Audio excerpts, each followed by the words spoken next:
En esta oportunidad está invitado el doctor Santiago Utsumi.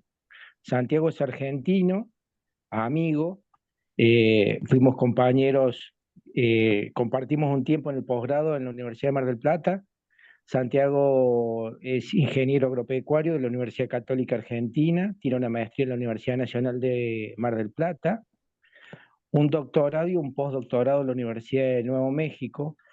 Y Santiago fue uno de los responsables y las noticias llegaron acá que revolucionó el tema de la robótica en lechería en la Universidad de Michigan, en la estación Kellogg's. Y bueno, de allí en más es un referente de ganadería de precisión que nosotros lo tenemos aquí en Argentina colaborando con INTA. Y bueno, y capaz que aquí estoy viendo su presentación, todas esas fotos no son porque creo que son actores de Hollywood, sino que son los que trabajan con él. Así que bueno, es una persona muy asequible, inteligente y bueno, creo que es uno de los referentes también que yo lo tengo como referente en consumo, en pastoreo, con grandes próceres de Argentina y de Estados Unidos.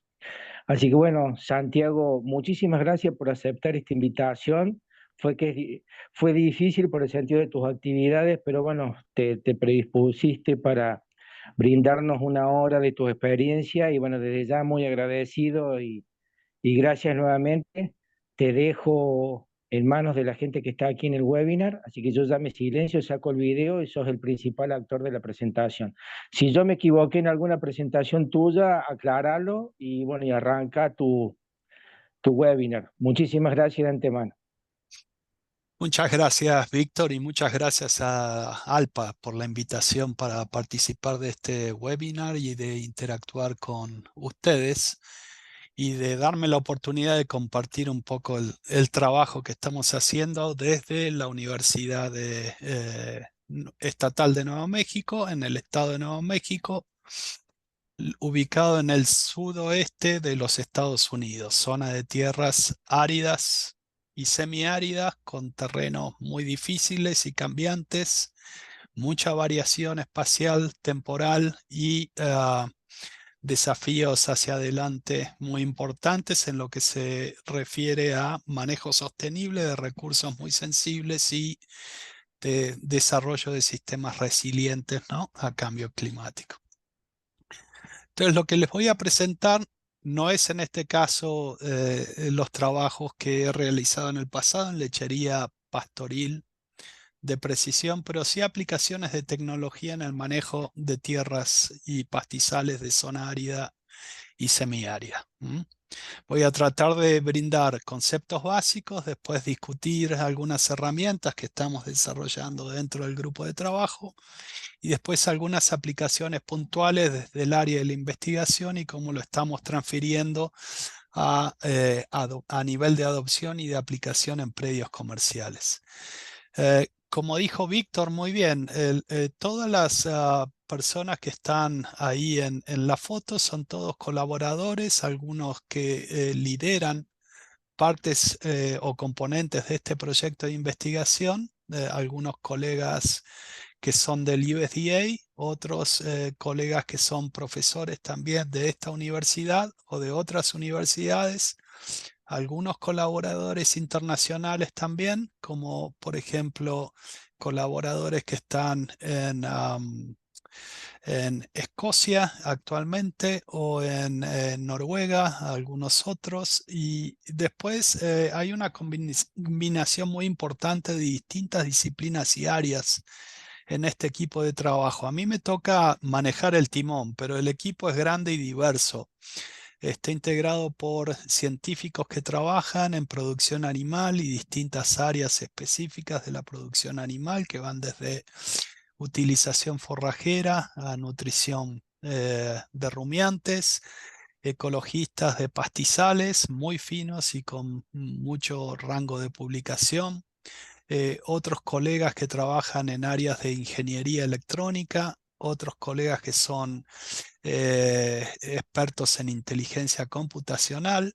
Y después el equipo se integra entre investigadores principales y muchos estudiantes de grado y posgrado y varios postdoctorandos. Entonces quiero mencionarlos a todos ellos como coautores de esta presentación. Bueno, entonces yo voy a hablar un poco de conceptos en ganadería de precisión. Voy a definir el concepto y después me voy a ir a mover hacia herramientas y aplicaciones. Entonces, como marco general, la manera de entenderlo desde nuestra parte, ganadería de precisión, es básicamente el manejo de sistemas. No hablo solo de manejo de plantas o de suelo o de ganado, sino de sistemas. Tratar de manipular procesos a nivel de sistema utilizando principios y tecnologías de ingeniería de procesos. Quizá es muy refinada esa definición, pero si vamos más al punto o en el aspecto práctico va a involucrar la incorporación de múltiples formas de tecnología. Lo más común generalmente es sensores, pero también se integran todas metodologías de procesado de señales, metodologías analíticas, componentes de inteligencia artificial. La forma más práctica de implementación de inteligencia generalmente es el uso de modelos de aprendizaje, algoritmos para entrenar modelos con fines clasificatorios o predictivos. Voy a hablar bastante de eso y mostrar ejemplos. Y el objetivo final es transferir todo ese dato en formatos de información que sean accesibles en tiempo y forma a los productores de manera de gestionar recursos naturales frágiles y sensibles de la mejor manera, ¿no? Entonces, el objetivo final es básicamente traducir dato e información en acciones relevantes.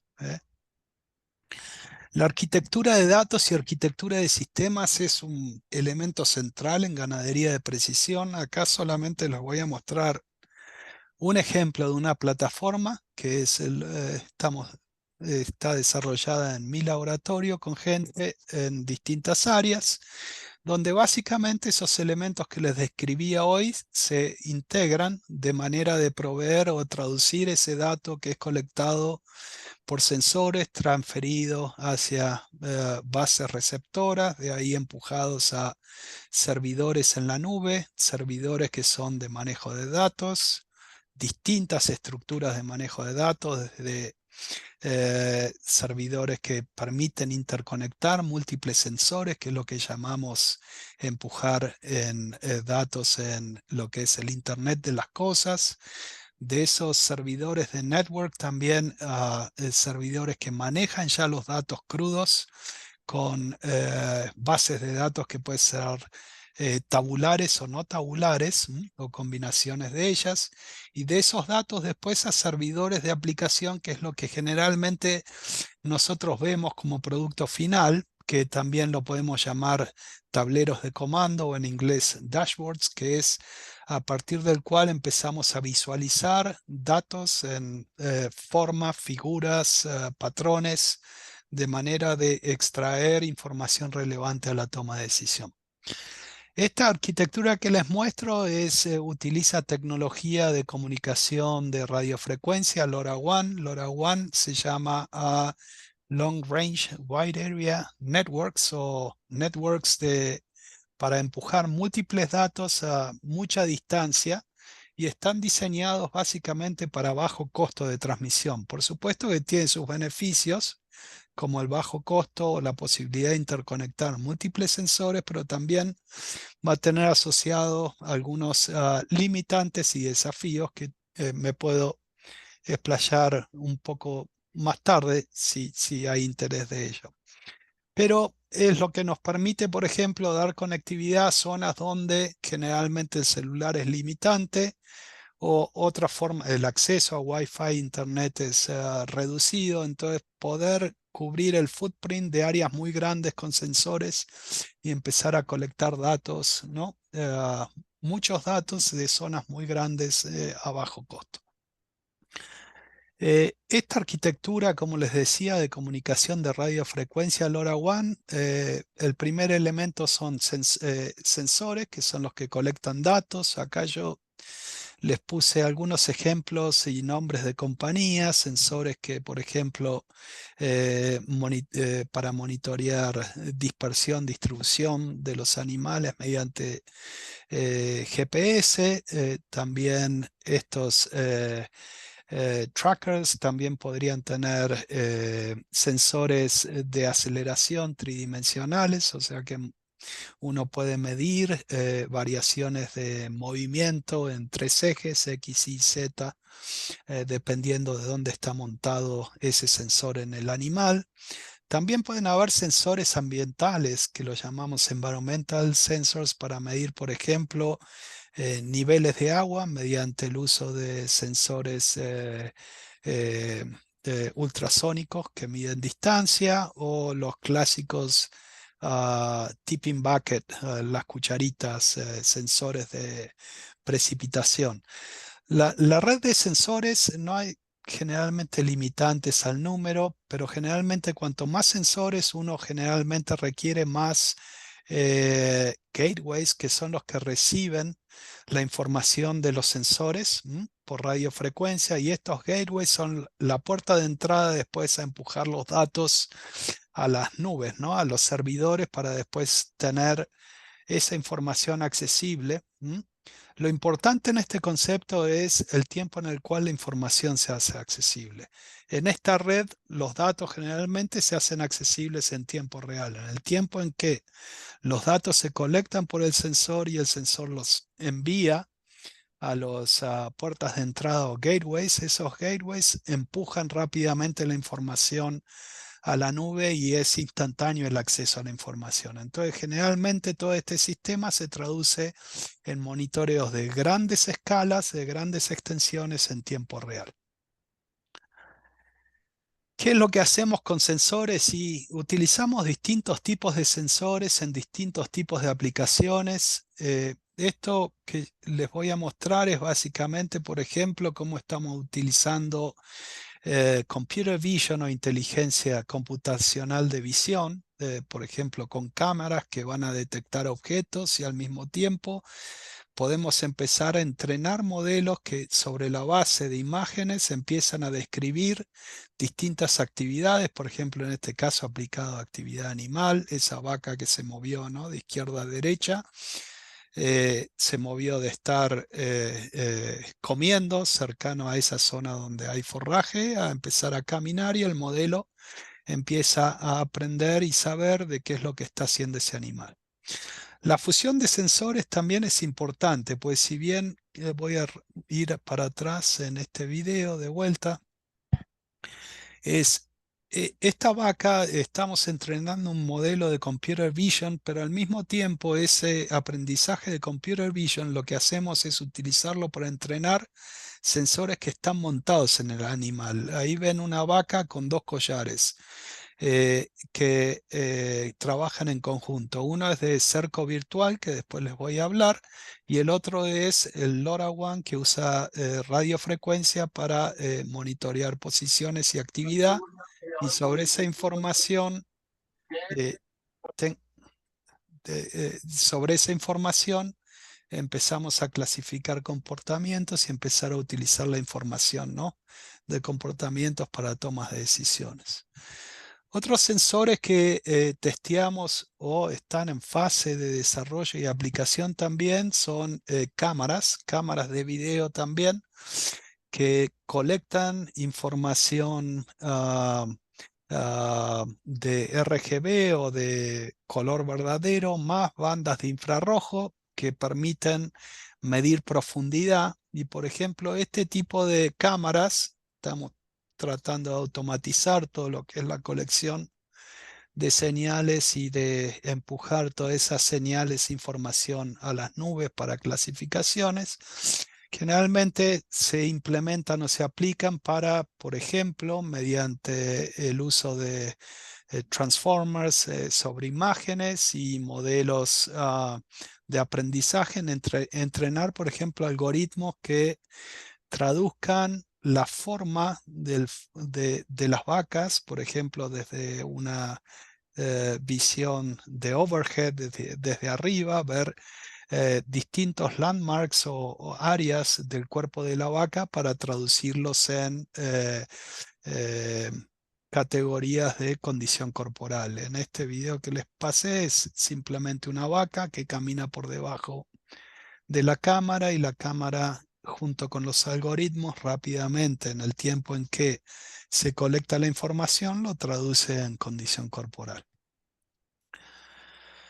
Otras aplicaciones, lo importante acá el concepto es esta idea del Big Data o cantidad grande de datos, hay que verlo desde el punto de vista cualitativo y cuantitativo, ¿no? El concepto de Big Digital Data es cantidades masivas de datos, pero también es cantidades masivas de datos crudo, ¿no?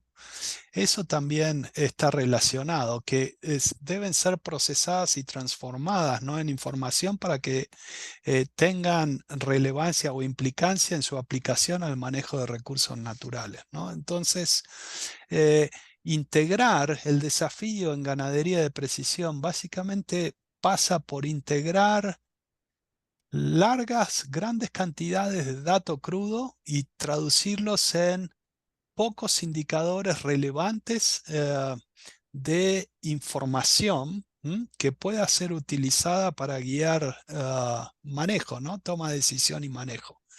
Este es un ejemplo que después les voy a ir explicando más, y si podemos hacer una demostración en tiempo real de ver datos después.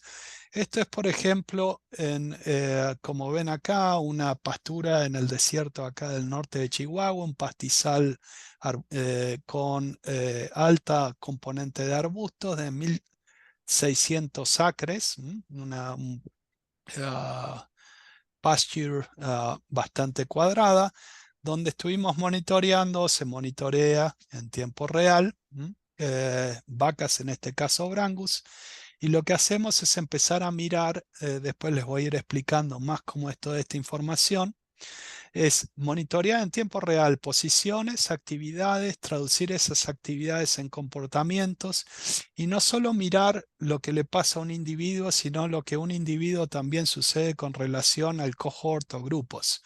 En este caso, lo que hacemos es utilizar datos, como ven ahí, ejemplos que sale con los labels, es predicciones de parto, cuando las vacas están pariendo, en distancias. Imagínense que mirar vacas de manera diaria en este tipo de paisajes es extremadamente difícil, pues son áreas muy, muy grandes, entonces uno no tiene contacto físico con las vacas, pero sí la ganadería de precisión lo que nos permite es tener muchísimo más contacto digital con los animales a través de los datos, ¿no? Y entonces esto es mirar datos desde el punto de vista del individuo y de los grupos para ir prediciendo eventos de importancia o significancia, como es el caso de parto. Estamos trabajando en predación también, por supuesto en cuestiones de salud, rengueras y otras causas de salud animal. Después les puedo compartir más de eso.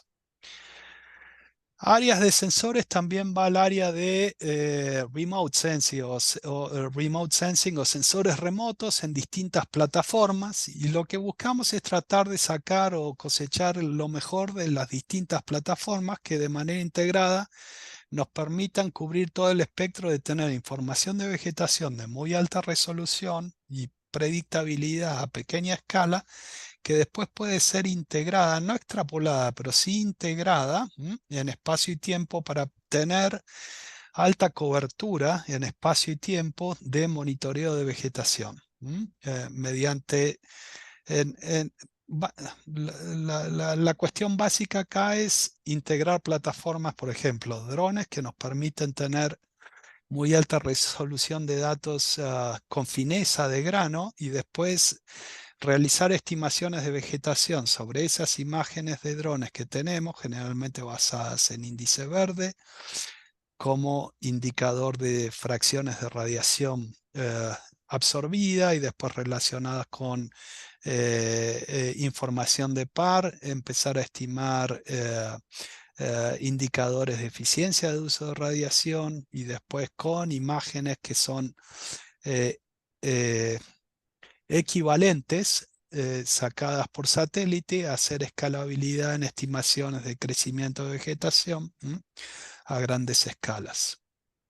Entonces, las metodologías es básicamente de scale-up o de integración de pequeña escala a gran escala, y lo que integramos son mediciones de campo, de cuadrante de vegetación relacionadas con variables climáticas de radiación, básicamente. Después puedo dar un poco más de detalle en algunas aplicaciones donde se corrigen eficiencias de uso de radiación por presión de vapor, utilizando también base de datos de satélite, pero la idea general es movernos de pequeña escala a gran escala, manteniendo los atributos de buenas estimaciones con muy alta resolución a pequeña escala para poder tener buena descripción de crecimiento de vegetación a grandes escalas. Entonces, las variaciones en espacio y tiempo de vegetación son un punto muy relevante en nuestro manejo de ganadería de precisión. Por un lado es toda la información de distribución de ganado y qué es lo que hacen los animales. Por el otro lado es los patrones de cambio de crecimiento de vegetación en tiempo y espacio. Esto es para un rancho, esto es un experimento en 4 pastures bastante grandes, son más o menos 2000 hectáreas cada una de estas pasturas, donde juntamos datos de campo y vamos integrando drones, satélites, y en el tiempo vamos verificando y ajustando y corrigiendo las relaciones entre lo que podemos empezar a desarrollar por modelos predictivos y lo que medimos a campo. Este es un ejemplo del field testing, por ejemplo, de 4 pasturas. 4, 14, 1 y 15 que les mostraba en las figuras anteriores. Y lo que les muestro acá en el eje Y son predicciones de una aplicación que va a utilizar de manera muy generalizada base de información multiespectral de satélite para estimar eh, eh, tasas de crecimiento o producción acumulada en el tiempo, dependiendo de cómo uno lo va aplicando. Y esto es la comparación entre las predicciones de un modelo, y en el eje X es lo que medimos a campo. Por ejemplo, para esta aplicación en etapas iniciales, generalmente los modelos explican muy bien las tendencias, pero sí, por supuesto, dados por uno empieza a mirar las pendientes y las intercepts, hay sobreestimaciones de base por el intercept y después sobreestimaciones de tasa de crecimiento, ¿no? Dadas por las diferencias de pendiente ahí con relación a 1, ¿no? Estamos comparando X, Y. Entonces, la idea general es no solo trabajar en el área de los datos en sí mismos, sino tratar de traducir toda esta investigación que hacemos en datos en aplicaciones que puedan ser transferibles a los productores. Lo que les muestro en esta pantalla es del laboratorio, donde, por ejemplo, en esa pantalla uno puede monitorear en tiempo real situaciones en esa gráfica, 6 ranchos al mismo tiempo. De esos 6 ranchos les quiero brevemente hablar y mostrarles descripciones de estas aplicaciones. Esto va a ser aplicaciones de LoRaWAN para monitoreo, por ejemplo, en este caso, de niveles de agua en todos los tanques, el movimiento, posición y comportamiento de las vacas dentro del rancho, y también relacionados, ¿no?, a herramientas de remote sensing que les estaba explicando recientemente. Este es un rancho comercial en el oeste de Nuevo México, en el borde con Arizona y también en el borde con México, ¿no?, el país. En el mapa arriba a la derecha es básicamente un mapa donde uno modela las señales de radiofrecuencia, que te permite optimizar la posición donde ponemos gateways con antenas, que son los que van a ir recibiendo los datos de los sensores que están o puestos en las vacas o puestos en el agua, o también podrían ser rain gauges, pluviómetros, ¿no? Que podríamos estar colectando información. Acá en el grupo de gente, bueno, estudiantes que trabajan en el grupo, el ranchero dueño de ese lugar, y este es un trípode portátil donde hay aquí un gateway que trabaja con solar panels y batería, y después un mástil que eleva con un cable coaxil, ¿no? La antena, que es la que va a recibir los datos de los sensores. Entonces, la logística de distribución de las antenas con gateways es importante para tener una buena cobertura, ¿no? A través de grandes áreas. Este es otro rancho en California, muy lindo. Esto es en las afueras de San Diego, un rancho grande también, en terreno rugoso, muy difícil. Entonces la distribución de antenas, como ven acá, en un trípode portátil, en una instalación un poco más permanente. Uno busca lugares donde tiene un buen footprint para poder cubrir con line of sight o buena comunicación entre la antena y los sensores para tener buen flujo, ¿no? de datos y colección de datos. Es otro rancho que estamos trabajando en el sudeste de Utah, en la zona del Canyonlands Park. Ahí es donde empieza, es confluencia del río Verde y el río Colorado. Después continúa solo como el río Colorado, entra en el cañón ahí en Arizona, pasa de Utah a Arizona, y es donde está el Grand Canyon, ¿no? El National Park.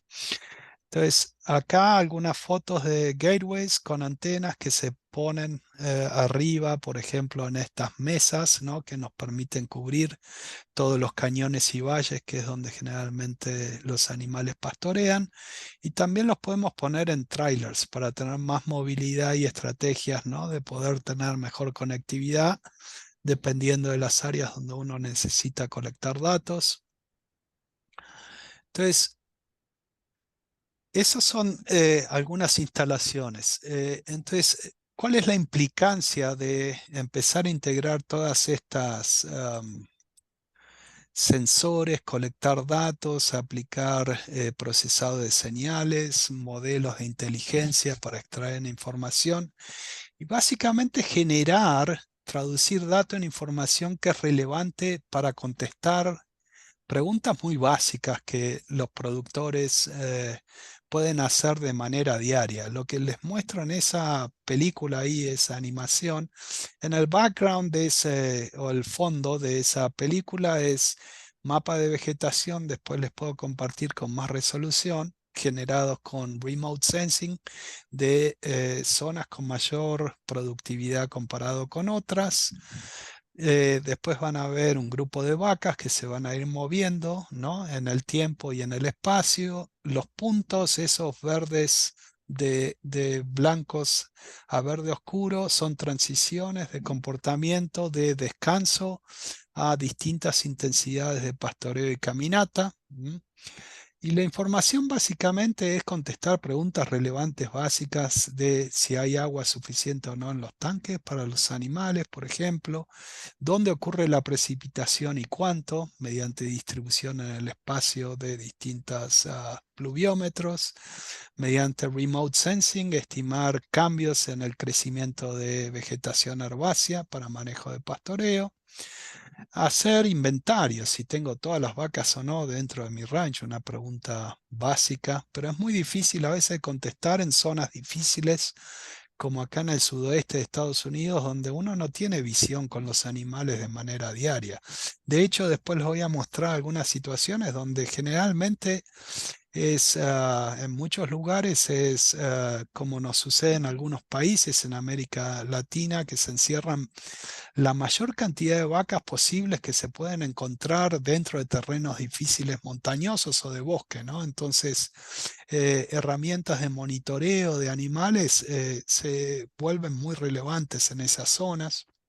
Entonces, como les decía, inventarios, pero también hacer seguimientos de animales individuales, que es como les mostraba reciente en la película, qué es lo que hace cada individuo, dónde pastorea, si está pastoreando el tiempo, aumentando los tiempos de pastoreo, reduciéndolos, comprometiendo los descansos.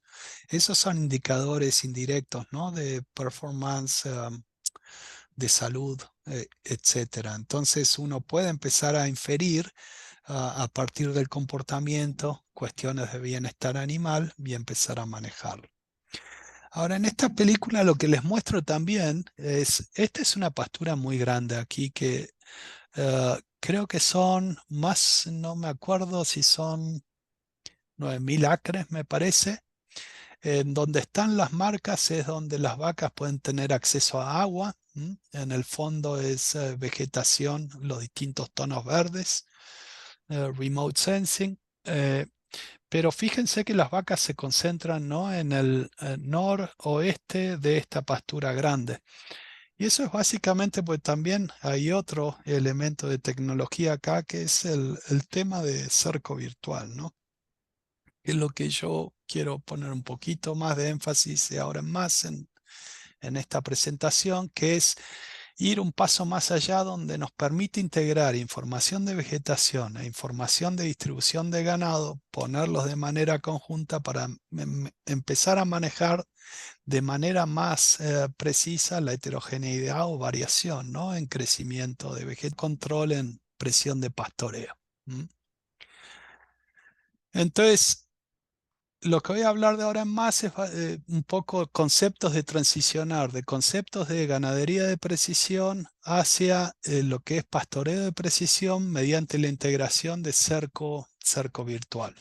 Entonces lo que vamos a hacer es movernos desde el monitoreo de posición de ganado solamente al monitoreo de posición y actividad, que nos permite inferir en comportamientos y en bienestar, por ejemplo, a el control de dónde y cuándo los animales pueden tener acceso a pastorear. Y eso es el concepto de cerca virtual.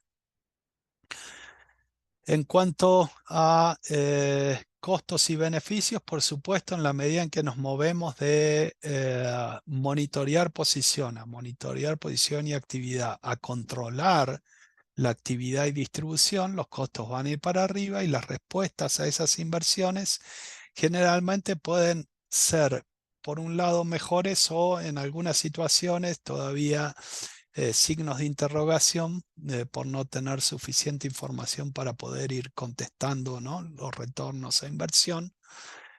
Seguro, en la medida en que las tecnologías se van desarrollando más y se hacen más accesibles, por supuesto los costos de adopción van a ser menores y la calidad de implementación también va a ir aumentando. Entonces los beneficios económicos uno debería esperar que vayan hacia arriba también, ¿no?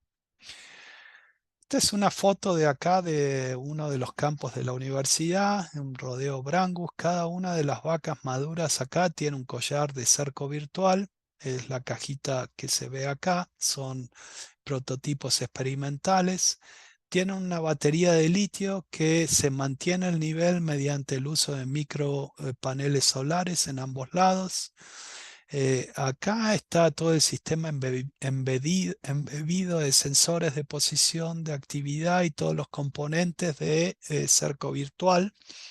Y ahora voy a ir explicando el funcionamiento básico, que es instrumentación condicionada para que los animales aprendan a asociar señales de alerta, en este caso generalmente sonido, con potenciales situaciones de penalización, que generalmente es asociada con un estímulo negativo, en este caso un estímulo eléctrico que, ya voy anticipando, generalmente es de 1/10 a 1/3 de lo que es un pulso individual de alambrado eléctrico, ¿no? Entonces son señales relativamente suaves, pero suficientes como para empezar a condicionar conductas animales. Entonces, ¿qué es el collar o el sistema de cerco virtual? Generalmente requiere de uso de esos collares que van a implementar instrumentación condicionada, ¿no? Y esa Instrumentación condicionada es básicamente condicionar la decisión de los animales de permanecer dentro de una zona de inclusión segura o traspasar una barrera y moverse hacia afuera a una zona de exclusión, ¿no? Que es a partir de la cual los animales pueden llegar a recibir reinforcements negativos con pulso eléctrico para tratar de revertir esa tendencia de animales de moverse de la zona de inclusión a la zona de exclusión. Generalmente cuando hablamos de cerco virtual es moverse en zonas de inclusión y exclusión. No es una delgada línea que marca de manera perfecta el límite virtual de dónde pueden permanecer y dónde empieza la exclusión, sino generalmente son zonas o bandas que definen esos límites, y ese ancho de banda generalmente puede ser configurable en algunas aplicaciones y también va a variar con la precisión con la cual los collares están trabajando. Collares con mayores errores de GPS, por ejemplo, uno debe trabajar con zonas de contención un poco más amplias que comparado con collares de muy alta precisión con relación al posicionamiento del animal y cómo ese posicionamiento se emplea para disparar estas señales auditivas o auditivas seguidas por estímulos de pulso eléctrico suaves para condicionar el comportamiento. Entonces, como les decía, esa decisión es fundamental de permanecer en zonas de inclusión o si los animales se escapan o mueven hacia zonas de exclusión.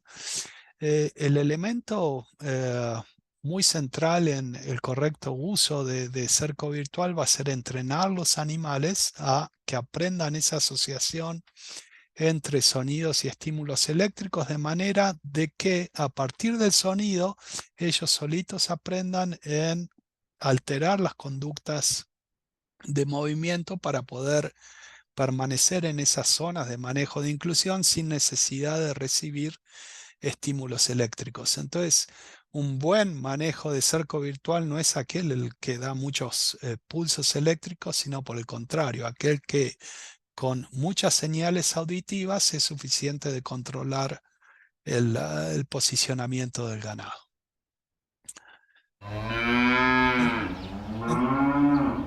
Entonces, en cerco virtual puede haber distintos escenarios. El primero es, por ejemplo, una situación de una vaca bien entrenada, una vaca que permanece en la zona de inclusión en tanto y en cuanto la vegetación es abundante y suficiente en esa zona de inclusión.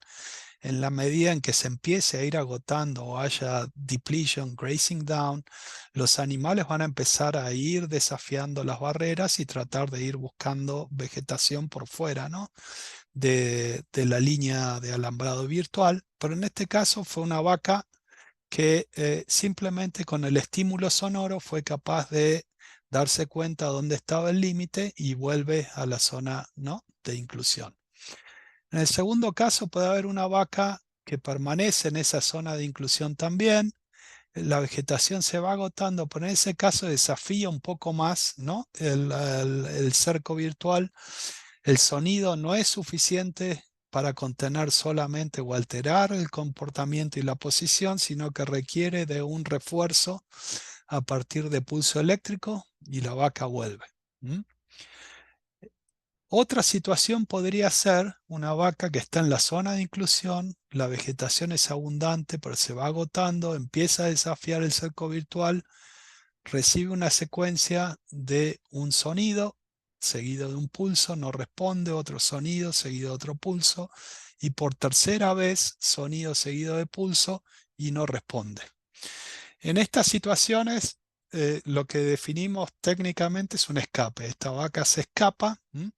Cuando una vaca se escapa, el collar se corta, entra en modo seguro, ya está desactivado, ¿no? Esa vaca, por más que permanezca en la zona de exclusión hacia afuera, no va a recibir ningún otro estímulo por parte del collar.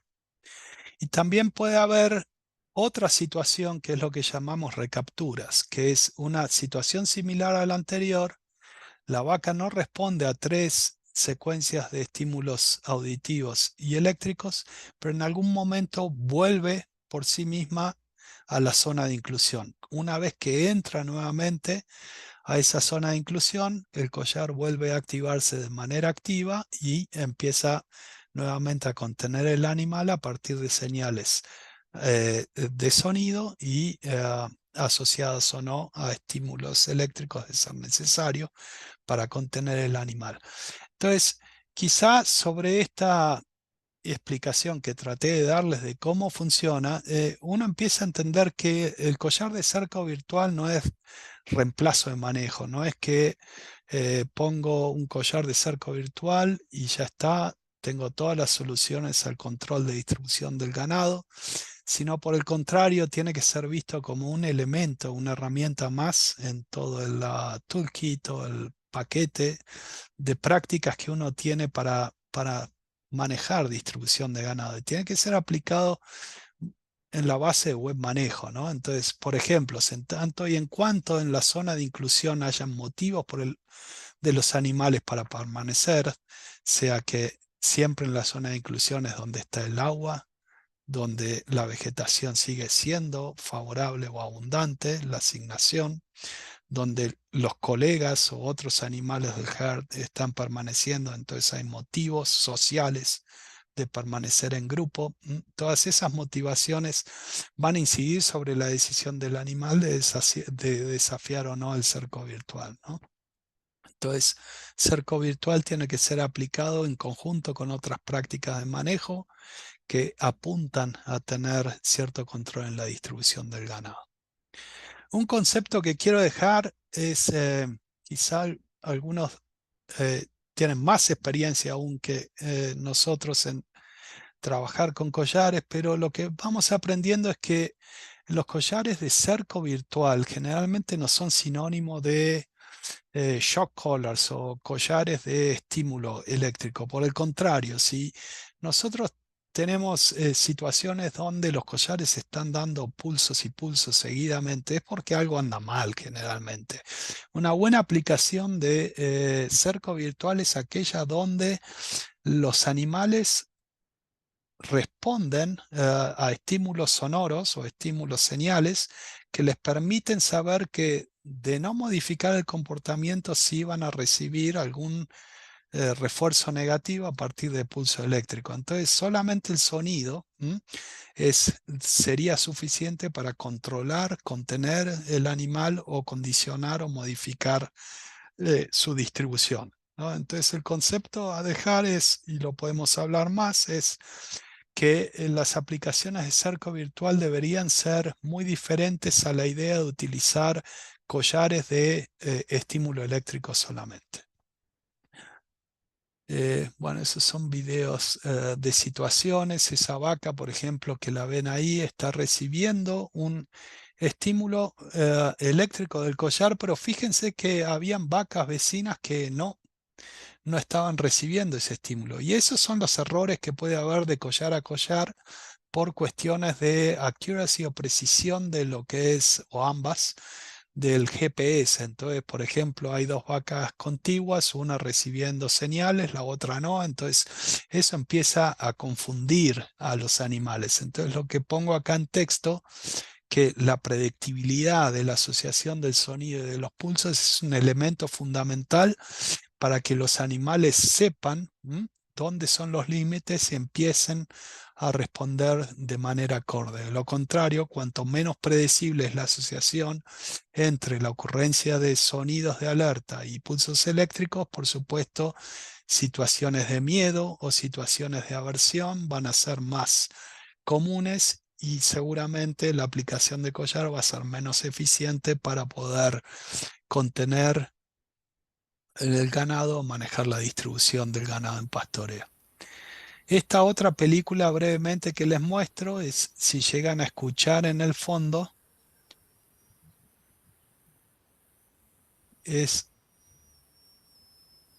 ven que los animales escuchan un sonido, un tono que empieza a aumentar en rampa en la medida en que se aproximan a la línea de cerco virtual, y en vez de asustarse, simplemente ya saben, van modificando, volviendo para atrás, ¿no? Ese entrenamiento es fundamental para el futuro uso correcto, ¿no?, del concepto de cerco virtual.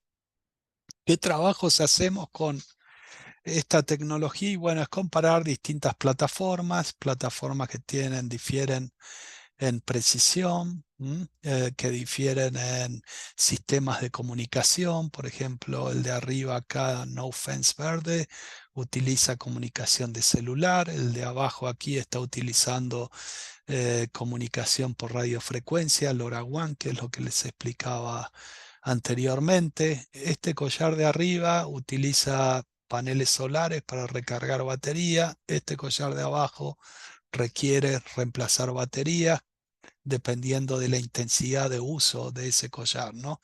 Si uno utiliza asignaciones muy ajustadas y los animales tienen mucha interacción con las cercas virtuales, eso por supuesto va a drenar la batería de manera rápida.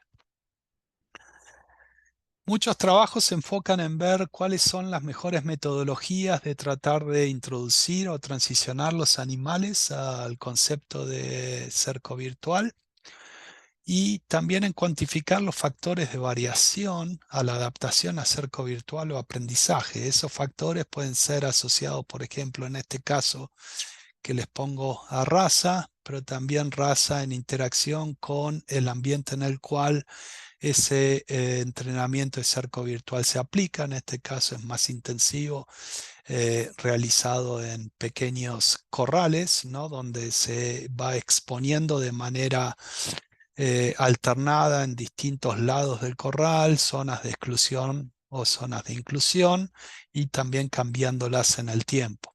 Esas variaciones en tiempo y espacio durante el entrenamiento siempre apuntan a tratar de evitar que los animales asocien las señales de sonido o pulso eléctrico con una determinada ubicación, ¿no?, en el espacio o dentro de un corral o dentro de una pastura.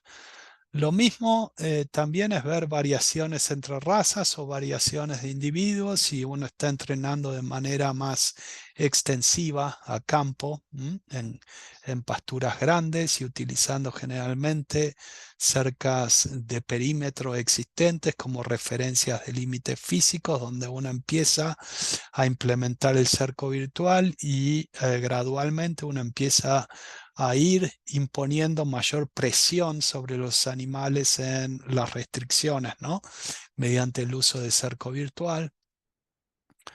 Esto es lo que les decía, por ejemplo, en una aplicación de estar entrenando en un corral. Uno va alternando zonas, por ejemplo, de este corral, donde activa o desactiva el cerco virtual, de manera de que los animales empiecen a aprender las asociaciones entre el sonido o el sonido seguido de pulsos eléctricos, de manera de que aprendan a evitar, nuevamente lo digo, los pulsos eléctricos a partir de las señales sonoras.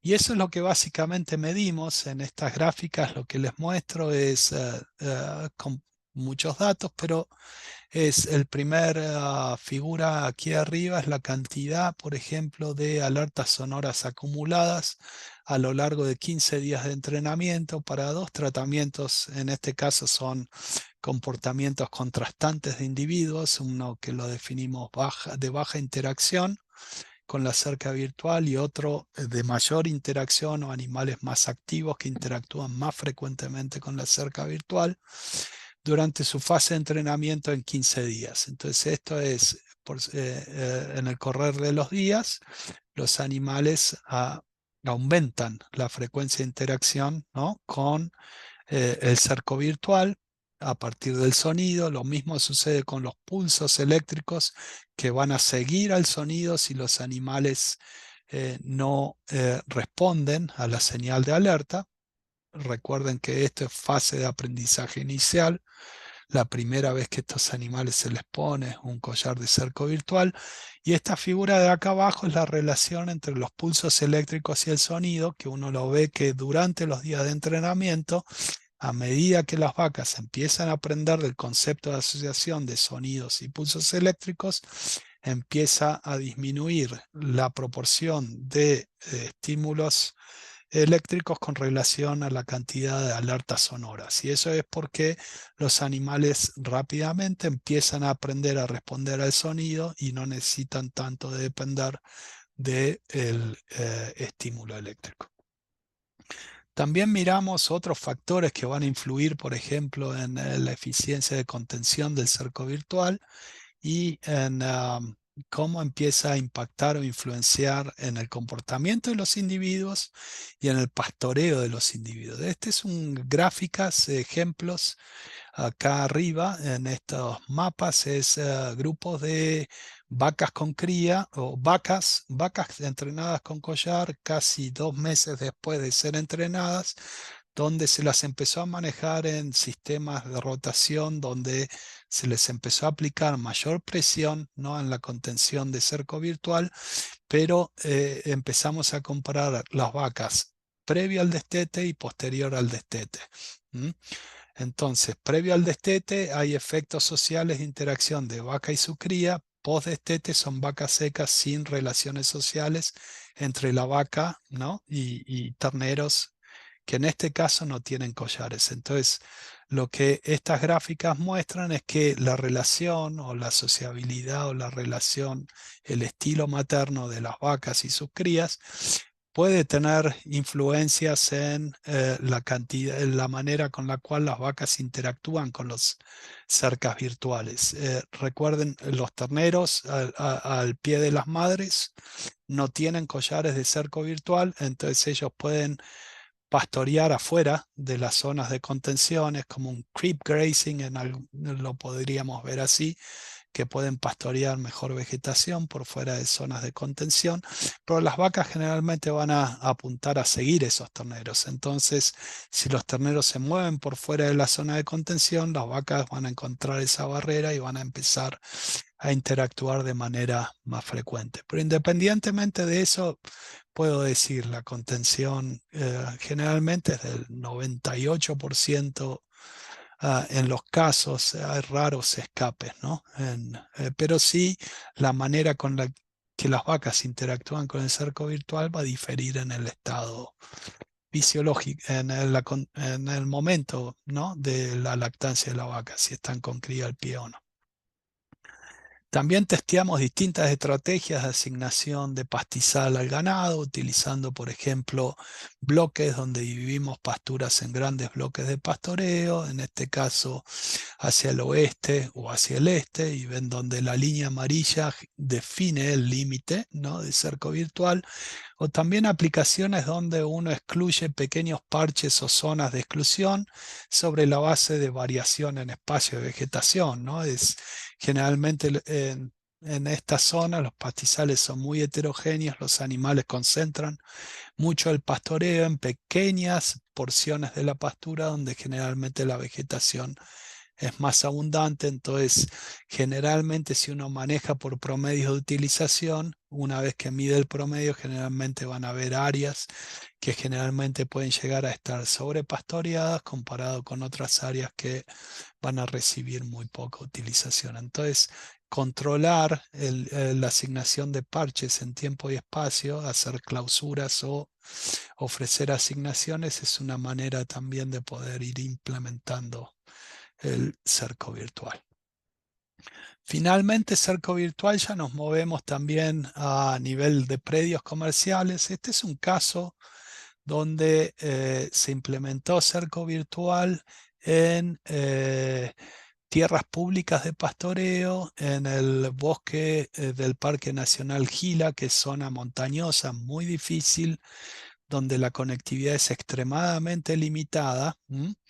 Y en esta zona lo que sucedió es en el 2022 hubo fuegos, ¿no?, descontrolados, que tomaron mucho de esta zona y después fueron seguidos por inundaciones, pero el fuego y la inundación se llevó en muchas áreas lo que es las cercas. Entonces, una manera de ayudar a los productores de poder mantener la operación y poder mantener el pastoreo y al mismo tiempo empezar a ayudar a manejar mejor la vegetación para regenerar a partir del fuego, ¿no? De posterior al fuego, recuperarse, fue esta implementación práctica de cerco virtual.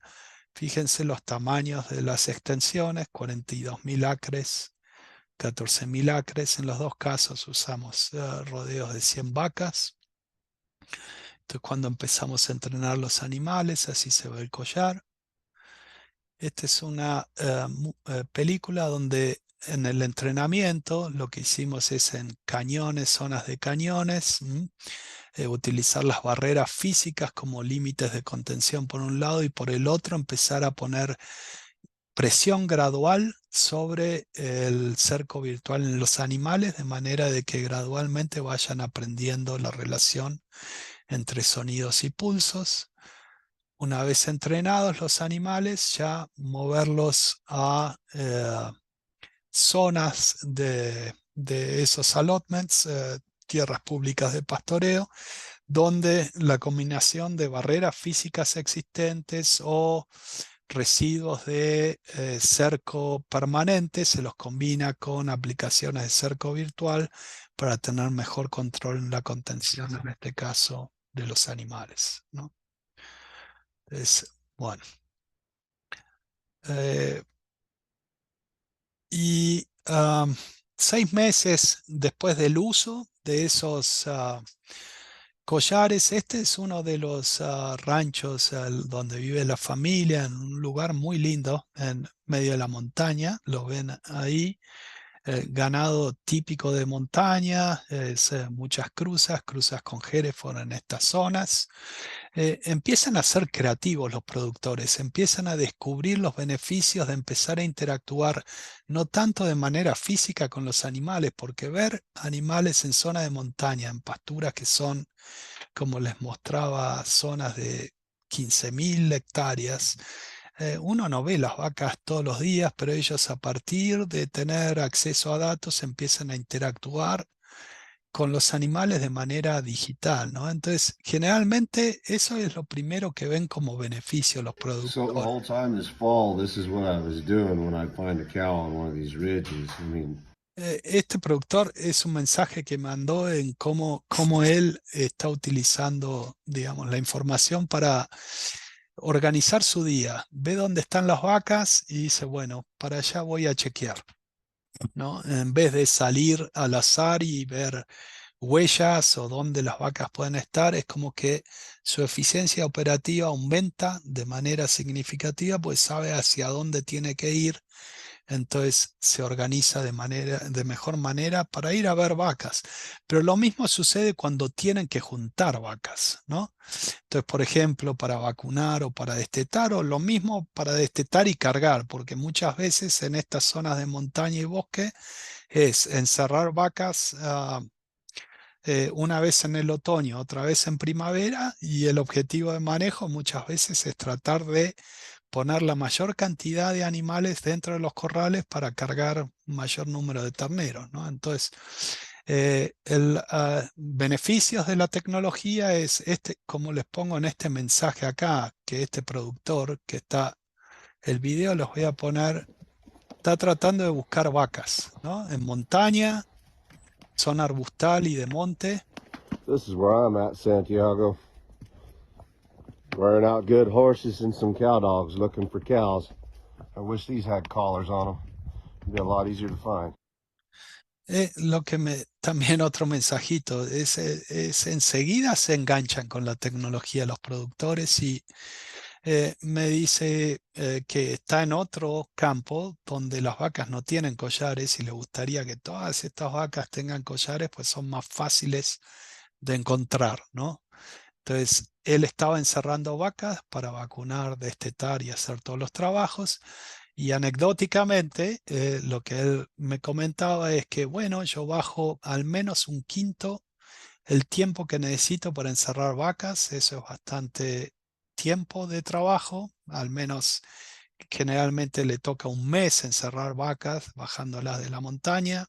Corta al menos, por lo menos por una semana ese trabajo, o también el equivalente en ayuda, ¿no? Más empleados que tiene que tener para encerrar vacas. Y el otro beneficio es que es capaz de identificar y trabajar mayor número de vacas y terneros comparado, ¿no?, con el pasado. Entonces, para esta persona, cargar un ternero más básicamente le permite pagar, ¿no?, los costos de tecnología. Entonces, para cerrar, perdón por irme por las ramas, es oportunidades de ganadería de precisión. Bueno, lo primero que se ve es en el potencial de reducir costos, impactos y huellas asociadas al monitoreo de pastizales y animales. Ofrece una oportunidad muy grande en lo que es ganadería de precisión y sensores aplicados al monitoreo animal, en movernos hacia un monitoreo y manejo individualizado a escala, ¿no? El otro es reducir las necesidades de trabajo físico. Sí, por el otro lado, el trade-off podría ser los aumentos en la demanda de intelectual, ¿no?, de preparación a la interacción con tecnologías. Las oportunidades de poder manejar y mejorar bienestar animal en algunos casos, las oportunidades de tener mejor trazabilidad no solo del producto, sino de las prácticas que se implementan, en particular el pastoreo y los servicios ecosistémicos en general a partir de tierras de pastoreo. Y en algunos casos también mejorar distribución y manejo de presión y utilización en pastoreo. No en todos los casos, y en algunos. Potenciales desafíos es la tecnología requiere de más refinamiento en lo que es instrumentación, y un área muy importante es en mejoras sustanciales en lo que es servicio tecnológico. Es no solo que los productores compren, adopten, pongan un sensor, pero sino también que tengan el soporte técnico necesario para entender cómo implementar de mejor manera la tecnología. Porque, nuevamente lo digo, es como que la tecnología no es reemplazo de manejo, es una herramienta más para permitir mejoras sustanciales en el manejo, pero como todo depende de su aplicación. Me gusta decirle a los productores que no depende mucho del collar o la vaca, sino del cómo, ¿no?, se implementan los collares o la instrumentación. Importante a futuro es que se debe potenciar mucho más todo lo que son las oportunidades de desarrollo de emprendedurismo que involucren sector privado, instituciones estatales, gubernamentales, de la manera de que se explote de mejor o se logre potenciar de mejor manera la sinergia, ¿no?, entre ambos sectores, para el desarrollo de tecnologías y al mismo tiempo testeos independientes de las tecnologías. Y el último punto es una reflexión importante, y quizá no estoy dando toda la información acá, pero los conceptos de ganadería de precisión son, quizá no son solución para todos los productores y todas las personas, ¿no? Va a variar de caso a caso, es muy difícil generalizar la aplicación de un tipo de sensor o un paquete tecnológico para todos los productores, ¿no? Va a haber productores que van a adoptar de manera temprana, van a ir aprendiendo de manera más rápida cómo implementar las tecnologías con mayor eficiencia que otros, etcétera, etcétera, ¿no? Entonces, la dimensión del factor humano en lo que es adopción y utilización de tecnologías me parece que es un factor decisivo, y todos nuestros trabajos de investigación y de extensión en particular deberían considerar ese elemento de factor humano como algo central. Yo diría que tiene más peso en sí mismo el factor humano que el instrumento en sí mismo. Entonces, bueno, con esto quiero agradecer a Alpa por la oportunidad de compartir lo que estamos haciendo desde la Universidad Estatal de Nuevo México en áreas de ganadería de precisión, en particular a Víctor Burgui por haberme invitado a formar parte de este seminario, y por supuesto reconocer distintas agencias, universidades y colaboradores en este proyecto, y los fondos de financiación, en particular del Departamento de Agricultura de Estados Unidos a partir del programa de NIFA, que es el Instituto Nacional en Alimentos y Agricultura.